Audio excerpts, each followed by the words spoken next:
স্ক্রিনে যে মেশিনটি দেখতেছেন এটা একটা ইলেকট্রিক স্টিম বয়লার।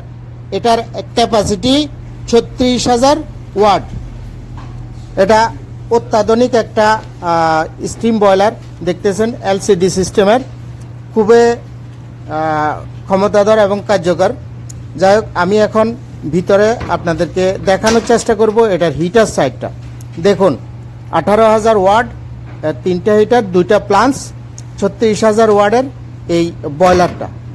এখন আমি আপনাদের দেখাবো যে এটার প্যানেল সাইডটা, এটা কিভাবে ওয়াটার লেভেল কন্ট্রোল করেছে, কিংবা এটার অবস্থা দেখেই বুঝতে পারবেন। যে জিনিসটা দেখতেছেন সার্কিটটা, ওটা হলো ওয়াটার লেভেল কন্ট্রোলার।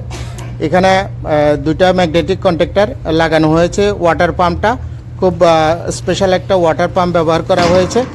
মোটামুটি খুবই ভালো এবং কার্যকরী একটা বয়লার।